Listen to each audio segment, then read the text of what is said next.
Most of the pottery articles were utensils for daily use, such as jars, bowls and cooking pots. Most of them were made of clay or a mixture of clay and sand.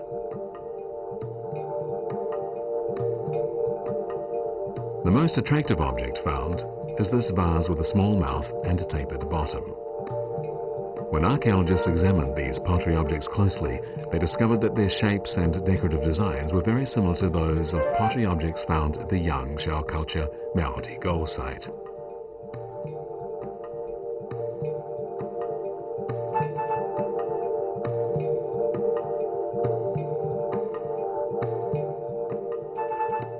这3万发现的这个仰韶文化的苗地沟类型，它和那个苗地沟遗址发现的东西啊，基本上是一致的。那么就是我们很明确的说，这就是苗地沟的东西，苗地沟类型的文化。In the 1950s, Chinese archaeologists discovered 2 large Yangshao culture sites at Banpo in Lintong County, Shanxi Province, and at Miaodigou in Shanxian County, Henan Province. Typical of the objects found at the 2 sites were vases like this one, with a small mouth and tapered bottom, as well as coloured pottery.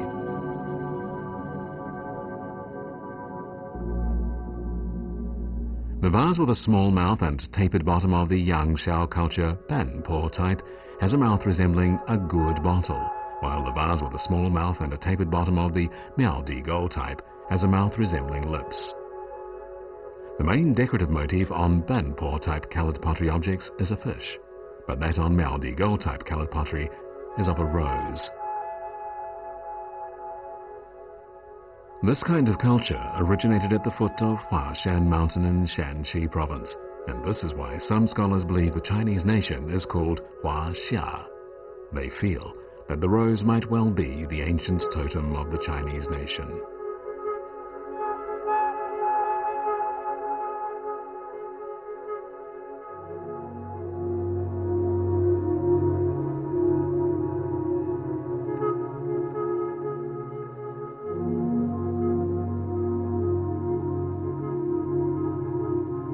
For many years, famous Chinese archaeologist Su Bingqi has studied the characteristics of the utensils from the Yangshao culture period, the development of these artifacts, and the period in which they were made.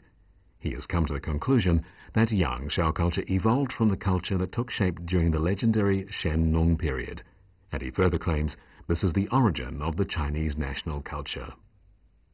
神农时代大约距今1万年前到5000年前，它包括了炎帝时代和黄帝时代。那么炎黄时代呢，大概是从7000年前开始到5000年前结束，前后延续了大约2000年。在这2000多年的时间里面，炎黄时期经历了巨大的变化，从母系氏族社会逐渐走向了父系氏族社会。这一记载呢，与考古学上的仰韶时代大体是对应的。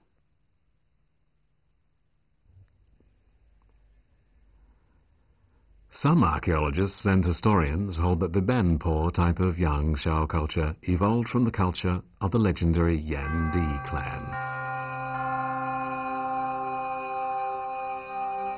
They also hold that the Miaodigou type of Yangshao culture evolved from the culture of the Huangdi clan. Their theory about the 2 major clans settling along the Huliao River within the boundary of Zhangjiakou at the same time is certainly thought-provoking.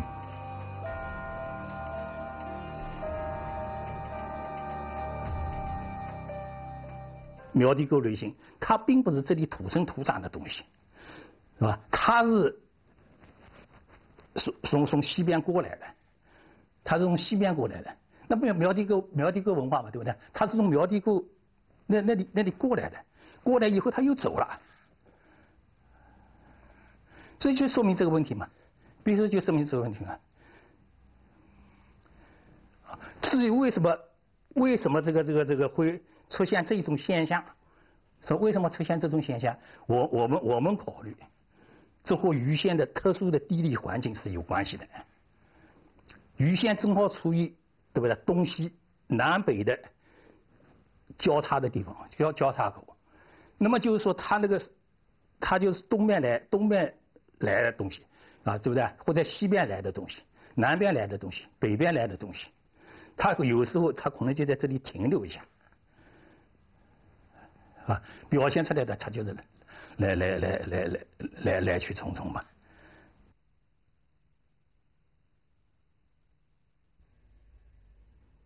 The evolution of a culture requires a long period of time, but archaeologists were unable to find any traces of the evolution of Yangshao culture here.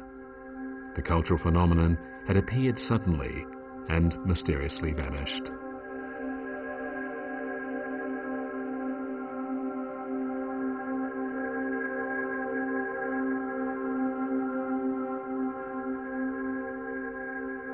Who brought Yangshao culture to this place? Why did this group of people come here? Where did they go afterwards? The sudden change in cultural phenomena suggests that in that period of history, certain great events must have taken place to attract these people to come here. Later, other great events forced them to leave. The cultural fragments found in this place have provoked considerable speculation among the people of today.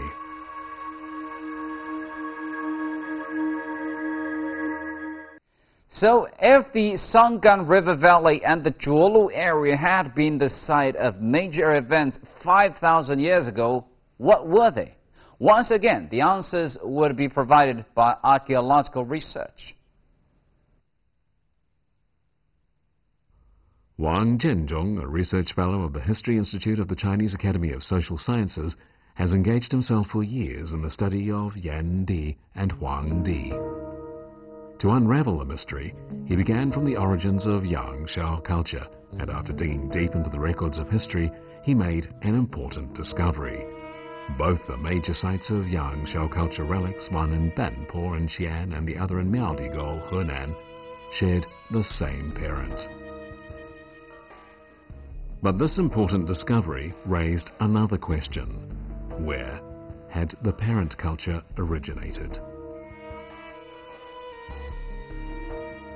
要追溯仰韶文化半坡类型和庙底沟类型这两个文化群体的根源，我们可以追溯到大约距今700多年前，生活在陕西省宝鸡市白水岭一带的先民们，是他们创造的这样一种文化。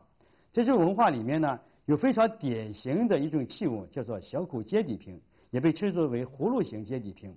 这种接底瓶里面呢，半坡类型的接底瓶，它的口沿呢是直口型的。庙底沟类型的口沿呢，被称为重唇型，也就是双唇型。所谓双唇型呢，就是在口沿上面又叠压了一层口沿。这两种口沿的接底瓶呢，在陕西的西安半坡、临潼蒋寨都有大量的发现。The approximate dating of the fish and bird patterns often found on these spots to about 5,500 years ago was confirmed by the finds in Beishouling. They suggested something in common shared by the different objects of Yangshao culture. However, beginning from 5,500 years ago, Yangshao culture split into Banpo and Miaodigou types. Does this have something to do with the two legendary rulers Huangdi and Huangdi and their tribes?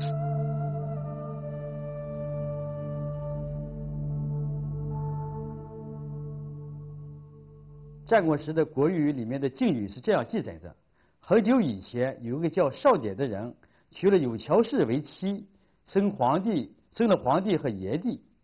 皇帝生活在积水一带，炎帝生活在江水一带。他们成年以后呢，都有了各自的领地。皇帝建立了姬姓部落，炎帝建立了姜姓部落。由此可见，他们二者是由同一族群分化而来的。According to some scholars, Jishui was the present-day Qishui River that originates in Shanxi province, while the Jiangshui River was the present-day Qingjiang River on the upper reaches of the Weishui River close to Baoji in Shanxi province. The Huangdi tribe, all surnamed Jiang, expanded eastward by following the Weihe and Yellow rivers to the southern areas of Henan and Hebei. The Huangdi tribe, or surnamed Ji, first migrated southward by following the Luoshui River to Dali and Jiaoyi, after which they moved eastward, crossing the Yellow River and following the Zhongtiao and Taihang Mountains to the northeast. Eventually, they settled by the Sanggan River northwest of the Yanshan Mountains.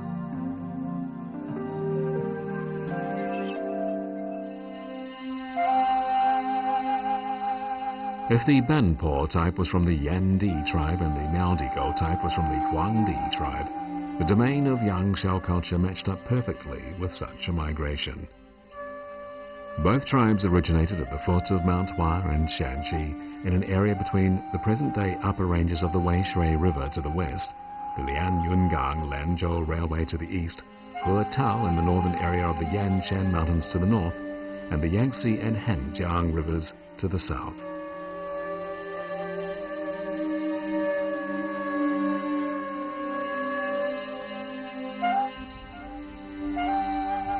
The relics of Yangshao culture found in Zhuolu and Yushan County in Zhangjiakou Municipality proved that around 5,000 years ago, the Huangdi and Yandi tribes came to this area. Researchers were convinced that the description of wars that took place in Banchuan and Zhuolu, described in a history book titled Historical Records Biographic Sketches of 5 Emperors, was based on fact.